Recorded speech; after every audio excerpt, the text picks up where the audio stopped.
Hi friends, Hala നീസിലേക്ക് എല്ലാവർക്കും സ്വാഗതം. ഇന്നത്തെ റെസിപ്പി പൊട്ടാറ്റോ ഫ്രൈ ആണ്. എളുപ്പത്തിൽ ഉണ്ടാക്കിയെടുക്കാൻ പറ്റുന്ന നല്ലൊരു റെസിപ്പിയാണ്. അപ്പോൾ നമുക്ക് വീഡിയോയിലേക്ക് പോകാം. നിങ്ങൾക്ക് എൻ്റെ വീഡിയോ കണ്ടിട്ട് ഇഷ്ടപ്പെട്ടിട്ടുണ്ടെങ്കിൽ എന്തായാലും ലൈക്ക് ചെയ്യണം. ഇതുവരെ സബ്സ്ക്രൈബ് ചെയ്യാതെ കാണുന്ന ആളാണെങ്കിൽ ഒന്ന് സബ്സ്ക്രൈബ് ചെയ്യുകയും കൂടി ചെയ്യണേ. അപ്പോൾ നമുക്ക് വീഡിയോയിലേക്ക് പോകാം. അതിനുവേണ്ടി ഞാനിവിടെ 4 ഉരുളക്കിഴങ്ങ് എടുത്തിട്ടുണ്ട്. ഞാൻ എടുത്തിട്ടുള്ളത് ചെറിയ ഉരുളക്കിഴങ്ങാണ്. അപ്പോൾ നിങ്ങൾക്ക് വലുത് കിട്ടുകയാണെങ്കിൽ നിങ്ങൾ അങ്ങനെ തന്നെ എടുക്കാം. അപ്പോൾ അതിൻ്റെ സൈഡൊക്കെ ഒന്ന് കട്ട് ചെയ്ത് നമുക്ക് ചെറിയ ചെറിയ പീസാക്കിയിട്ട് മാറ്റാം.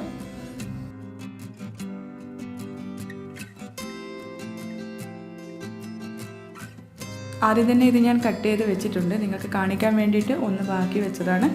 അപ്പോൾ നമുക്ക് അതും കൂടി കട്ട് ചെയ്ത് ഇതിലേക്ക് ഞാൻ ഇട്ട് കൊടുക്കുന്നുണ്ട്. ഇനി നമുക്ക് ഇതൊരു ബൗളിലേക്ക് മാറ്റി കൊടുക്കണം. കട്ട് ചെയ്ത് വെക്കുമ്പം തന്നെ നിങ്ങൾ വെള്ളത്തിലേക്ക് ഇട്ട് കൊടുക്കണം, ഇല്ലെങ്കിൽ ഇതിൻ്റെ കളറ് ചേഞ്ച് ആയി പോവും. വെള്ളത്തിൽ നിന്ന് എടുത്തതാണിത്. ഞാനിതൊരു ബൗളിലേക്ക് മാറ്റിയിട്ടുണ്ട്. ഇനി നമുക്കിതിലേക്ക് ആവശ്യത്തിനുള്ള ഉപ്പ് ചേർത്ത് കൊടുക്കണം. ഞാൻ 1 ടീസ്പൂൺ ഉപ്പ് ചേർത്ത് കൊടുക്കുന്നുണ്ട്. പിന്നെ വേണ്ടത് നന്നായിട്ട് തിളച്ചിട്ടുള്ള വെള്ളമാണ്. നന്നായി തിളച്ചിട്ടുണ്ട് ഈ വെള്ളം. അപ്പോൾ നമുക്ക് ഇതിലേക്ക് ഒഴിച്ചു കൊടുക്കാം. ഇതിലേക്ക് വെള്ളം നന്നായിട്ട് മുങ്ങിക്കിടക്കുന്നത് വരെ ഒഴിച്ചു കൊടുക്കണം. ഇതൊന്ന് മിക്സ് ചെയ്ത് കൊടുക്കാം. ഇനി നമുക്കൊരു 20 മിനിറ്റ് ഇത് അടച്ച് വെച്ച് ഇങ്ങനെ തന്നെ വെക്കണം. ഒരു 20 മിനിറ്റ് കഴിഞ്ഞതിന് ശേഷം നമുക്കിത് തുറന്ന് നോക്കാം. ഇതൊരു സൈഡിലേക്ക് മാറ്റി വെക്കുന്നുണ്ട്. ഇനി നമുക്ക് വേറൊരു ബൗൾ എടുക്കുന്നുണ്ട് ഞാനിവിടെ. അതിലേക്ക് 2 ടേബിൾ സ്പൂൺ മൈദ ഇട്ട് കൊടുക്കുന്നുണ്ട്. പിന്നെ വേണ്ടത് 2 ടേബിൾ സ്പൂൺ കോൺഫ്ലോർ, അതും കൂടി ചേർത്ത് കൊടുക്കാം.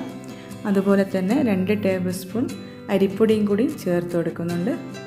പിന്നെ ഇതിലേക്ക് 1 ടേബിൾ സ്പൂൺ മുളക് പൊടി ചേർത്ത് കൊടുക്കുന്നുണ്ട്. അതിൻ്റെ കൂടെ തന്നെ 1 ടേബിൾ സ്പൂൺ തന്നെ കുരുമുളക് പൊടിയും കൂടി ചേർത്ത് കൊടുക്കാം. ആവശ്യത്തിനുള്ള ഉപ്പും കൂടിയും ചേർത്ത് ഇത് നന്നായിട്ടൊന്ന് മിക്സ് ചെയ്തെടുക്കണം. നമുക്കിത് വെള്ളം ഒഴിച്ച് നന്നായിട്ടൊന്ന് ഇത് മിക്സ് ചെയ്തെടുക്കാം. ഈ ഒരു പാകത്തിനാണ് ഇത് മിക്സ് ചെയ്തെടുക്കേണ്ടത്. കൂടുതൽ ലൂസായി പോകരുത്, കൂടുതൽ ടൈറ്റും ആയി പോകരുത്. അപ്പോൾ നമുക്ക് ഈ ഒരു പാകത്തിന് നമുക്കിതൊന്ന് മിക്സ് ചെയ്തെടുക്കാം. ഇനി നമുക്ക് ചെയ്യാനുള്ളത്, നേരത്തെ നമ്മൾ മാറ്റി വെച്ചിട്ടുള്ള പൊട്ടാറ്റോ ഇപ്പോൾ 20 മിനിറ്റ് ആയിട്ടുണ്ട്. നമുക്കതിൽ നിന്നും വെള്ളത്തിൽ നിന്നും മാറ്റി വെക്കാം. വെള്ളത്തിൽ നിന്നും മാറ്റി വേറൊരു പാത്രത്തിലേക്ക് ഇട്ട് കൊടുക്കാം.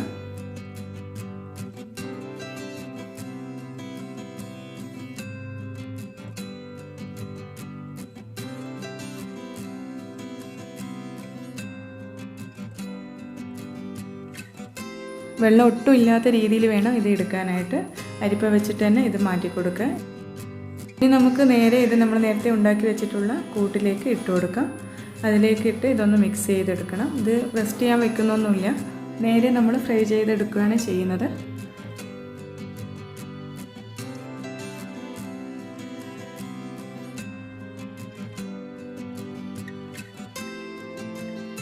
ഇനി ഞാൻ സ്റ്റൗവിലേക്ക് ഒരു പാൻ വെച്ചിട്ടുണ്ട്. അപ്പോൾ അതിലേക്ക് ഞാൻ ഓയിൽ ഒഴിച്ചു കൊടുത്തിട്ടുണ്ട്. സൺഫ്ലവർ ഓയിലാണ് എടുത്തിട്ടുള്ളത്. അപ്പോൾ അത് ഫുള്ളായിട്ട് ഒഴിച്ചു കൊടുത്തിട്ടുണ്ട്. നന്നായിട്ട് ചൂടായി വന്നിട്ടുണ്ട്. ഇനി നമുക്ക് ഇതിലേക്ക് ഓരോന്നോരോന്നായിട്ട് ഇട്ട് കൊടുക്കാം. ഓരോന്നോരോന്നായിട്ട് തന്നെ ഇട്ട് കൊടുക്കണം. എല്ലാം കൂടി ഒന്നായിട്ടുണ്ടാവും. ഒന്നായിട്ട് ഇട്ട് കൊടുത്തു കഴിഞ്ഞാൽ അപ്പോൾ നമുക്കിത് ഫ്രൈ ചെയ്തെടുക്കാം. ഞാനിതിവിടെ ഫ്രൈ ചെയ്തെടുത്തിട്ടുണ്ട്. നല്ല ടേസ്റ്റുള്ളൊരു റെസിപ്പിയാണ്. എല്ലാവരും ഇത് ട്രൈ ചെയ്ത് നോക്കണം. ഇതുവരെ ഉണ്ടാക്കിയിട്ടില്ലെങ്കിൽ എന്തായാലും ഉണ്ടാക്കി നോക്കണം. തീർച്ചയായിട്ടും ഇഷ്ടപ്പെടും. എൻ്റെ ഈ വീഡിയോ ഇഷ്ടപ്പെട്ടിട്ടുണ്ടെങ്കിൽ എന്തായാലും ലൈക്ക് ചെയ്യണം, സബ്സ്ക്രൈബ് ചെയ്യാൻ മറക്കരുത്. നല്ലൊരു വീഡിയോയുമായിട്ട് ഇനിയും കാണാം ഇൻഷാ അല്ലാഹ്.